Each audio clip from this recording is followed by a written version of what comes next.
सुल्तानगंज अगवानी पुल गंगा नदी में जरूर समा गया है, लेकिन हम आपको कह सकते हैं कि पिछले एक हफ्ते से पुल निर्माण निगम और ये जो एसपी सिंगला कंस्ट्रक्शन कंपनी है, इसको भ्रष्टाचार और पुल गिरने की भनक पहले ही लग गई थी।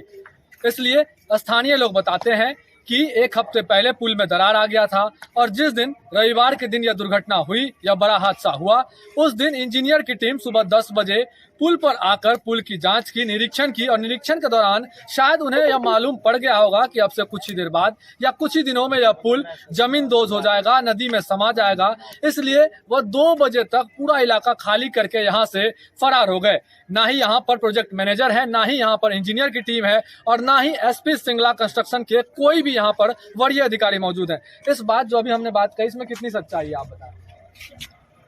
देखिए, आपकी बात में दम है और हम लोग भी आने के बाद हमने भी घटना की जानकारी ली कल ही शाम के बाद, क्योंकि ये घटना जो घटी है ये पूरे देश की सुर्खी बनी है। सारे अधिकारी फरार हैं, कोई कर्मचारी नहीं है। और आप जो कह रहे हैं उस बात में इसलिए दम है कि यदि ये बातें सही नहीं होती, उनको पहले से आभास नहीं होता, तो उनका कुछ भी नुकसान क्यों नहीं हुआ?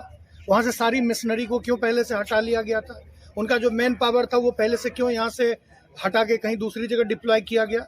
और ये पुल जो सिर्फ पुल नहीं था, पुल सेतु होता है, ब्रिज जो है 2 छोरों को जोड़ने का काम करता है, 2 संस्कृतियों के भी मिलने का काम, क्योंकि उस पार की अलग संस्कृति है और इस पार की अलग है, 2 विचारों के भी मिलने का ये पुल था, भावनाओं को जोड़ने वाला पुल था, जो भ्रष्टाचार की भेंट चढ़ गया, जो ऐसे कमीशन खोरी की भेंट चढ़ गया।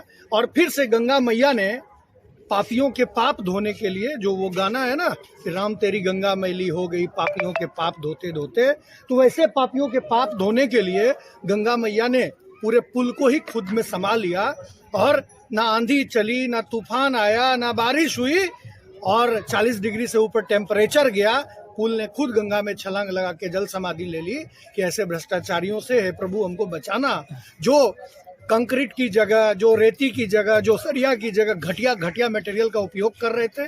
और कमीशन के चक्कर में अधिकारी तो आजकल जाते नहीं हैं कहीं भी, आप जांच कर लीजिए, देख लीजिए, कमीशन खोरी के चक्कर में अधिकारी कभी ग्राउंड पर जाकर काम नहीं देखते। ठेकेदारों को लूट की छूट मिली हुई है, पूरे बिहार की यही स्थिति है।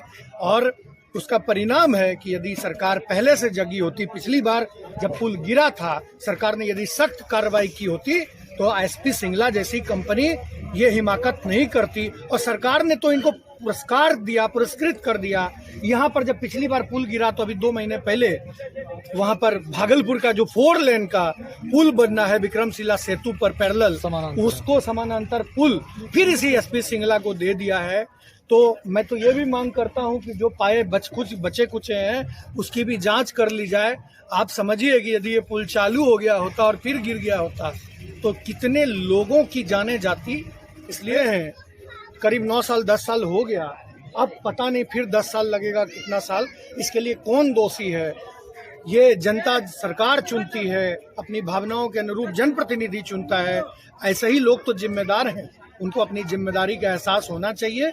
आगे तो जनता मालिक है, आगे ऐसे लोगों को जरूर एहसास करा देगी। जनता मालिक है और जनता सरकार को जरूर एहसास करवा देगी, लेकिन हम दावे के साथ तो नहीं कह सकते कि एसपी सिंगला कंस्ट्रक्शन कंपनी या इंजीनियर की टीम को यह मालूम था कि यह पुल गिरने वाला है। लेकिन हम दावे के साथ ये जरूर कह सकते हैं कि इस पुल में पूरा भ्रष्टाचार हुआ है और 2015 से बन रहे इस पुल में अभी तक जितना भी काम हुआ है वो सभी धीरे धीरे करके अब भ्रष्टाचार की भेंट में गंगा मैया की आगोश में समाने लगा है।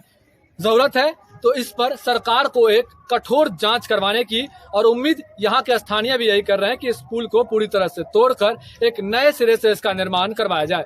भागलपुर से पब्लिक वाइब के लिए लोकल न्यूज वीडियो के लिए डाउनलोड करें पब्लिक वाइब ऐप।